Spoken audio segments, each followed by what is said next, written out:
Pozdravljeni. Novica o prestopu Lewisa Hamiltona v Ferrari je sprožila celo kopico ugibanj o tem, kdo mu bo še sledil iz tovarniške ekipe Mercedes v Maranello.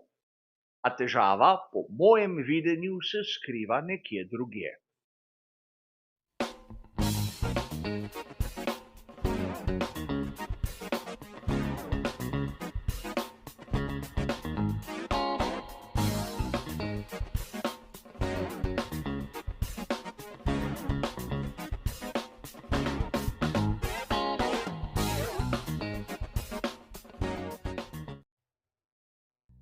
Novica o prihodu Lewisa Hamiltona v skuderijo Ferrari za sezono 2025 je seveda sprožila tudi določena ugibanja.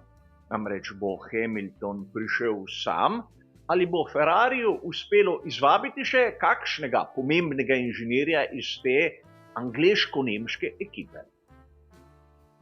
Po svoje mnogi avtorji navajajo, da Peter Bonington, znan med navdušenci kot Bono, bi skorajda zagotovo moral prestopiti.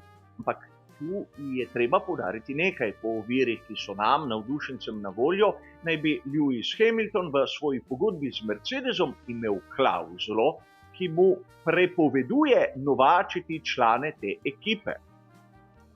Po drugi strani skuderija Ferrari bi lahko Boningtonu dala ponudbo izven konteksta Lewisa Hamiltona. Kaj se bo zgodilo, bomo videli, čeprav prestop Bona je vsaj v tem trenutku med tistimi malce manj verjetnimi. Ampak kljub vsemu, ali bo prišel Hamilton sam ali še s kom, se bo treba začeti prilagajati. Namreč način razmišljanja, način komuniciranja pri Mercedesu je čisto nasprotje od tistega, ki ga vidimo pri Ferrariju. Prav dialogi med Hamiltonom in Bonom so znani med navdušenci Formule 1. Nekaterim niso všeč, ker izgleda, kot da se Lewis Hamilton enostavno le pritožuje.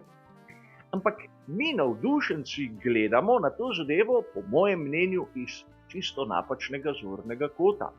Mi smo le poslušalci nekega dialoga med dvema udeležencema in pravzaprav besede, ki jih izrečeta, niso namenjene nam. Ampak če malce analiziramo, kako izgleda njuna komunikacija, pravzaprav Hamilton zahteva iz svojega pitwalla, od svojega inženirja proge, praktično navodila, kaj mora storiti. Tudi njegov nadimek, Hammer Time, je nekako prišel iz tega, ker mu je Bono povedal, kdaj mora začeti s tisto serijo izjemno hitrih zaporednih krogov. Torej, lahko bi nekako posplošili, da Hamilton je tip voznika, ki rabi podporo strani lastne ekipe. In to je tudi logično, zato se tudi toliko v navednicah pritožuje, daje nekakšne povratne informacije in hoče biti zmeraj seznanjen s tistim, kar se dogaja. Ampak po drugi strani imamo skuderijo Ferrari, kjer smo marsikdaj zasledili, da pravzaprav je pitwall dajal proste roke voznikoma, naj se sama odločita, kdaj bi bilo bolje, ali se ustavita ali ne. Tudi mnogokrat smo slišali, da pravzaprav niso vedeli, kaj se dogaja. In podobne situacije so se dogajale tudi pri Mercedesu, ko je šlo kaj narobe, ko so jih presenetili pri, na primer, Red Bullu. Ampak tu izjemno pomembna točka. Če je šlo kaj narobe, če je Hamilton dobil napačne podatke, je zmeraj krivil ekipo. Namreč rekel sem vam, da tako ne gre, ampak vi ste vztrajali pri svojem in sedaj smo tu.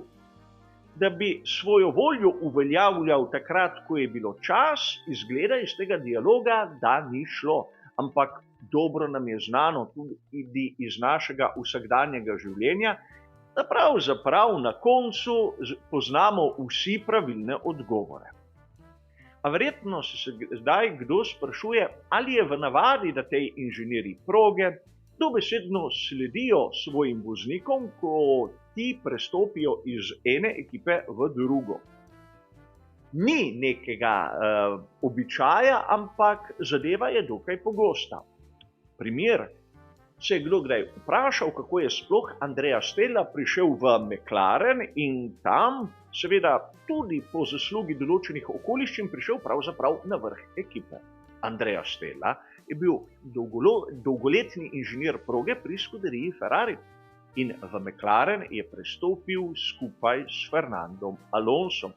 Sedaj ga vidimo v čisto drugačni vlogi, najprej je postal športni direktor in sedaj seveda glavni odgovorni za celotno ekipo. A tu moram dodati, da čisto zasluženo in vidi se njegov pristop.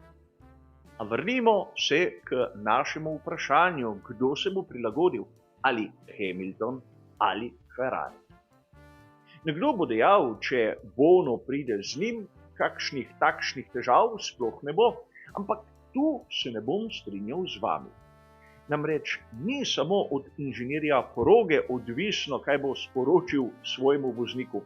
Potrebno je imeti tiste prave informacije in po možnosti nekaj trenutkov pred tistim časom, ko jih je treba sporočiti po radijski zvezi. Tu bi znalo priti do težav. Namreč tisti oddelek za strategijo pri skuderiji Ferrari v zadnjih precej nekaj sezonah ni bil, dovolite mi izraz, briljanten. In to bi znala biti težava, padec morale, padec koncentracije, padec zaupanja. Zato bo ključnega pomena, kako se bodo prilagodili. In seveda prilagajanja bodo verjetno z ene in druge strani, ampak menim, da Ferrari kot tak se bo izjemno težko prilagodil tistemu, na kar je navajen Lewis Hamilton pri Mercedesu, pa ne glede na to, koga bo pripeljal s seboj.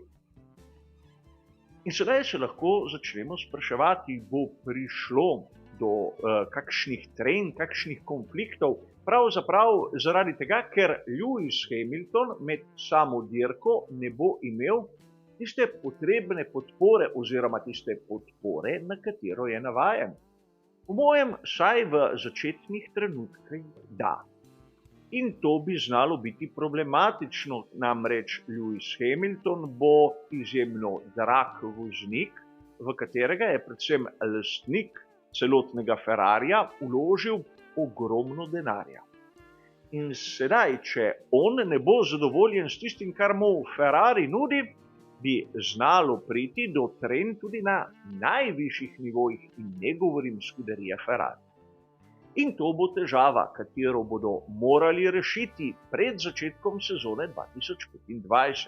Že letos bi morali pri skuderiji Ferrari, saj kar se tiče tistih aktivnosti na pitwallu, biti bolj aktivni.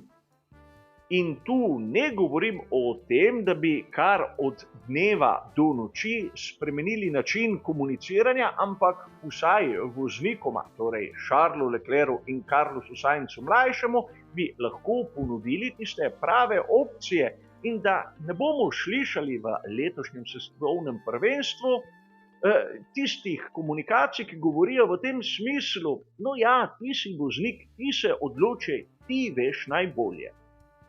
Namreč, če imamo inženirje, ki so plačani na pitwallu zato, da dajejo informacije, mora od njih voznik dobiti podporo.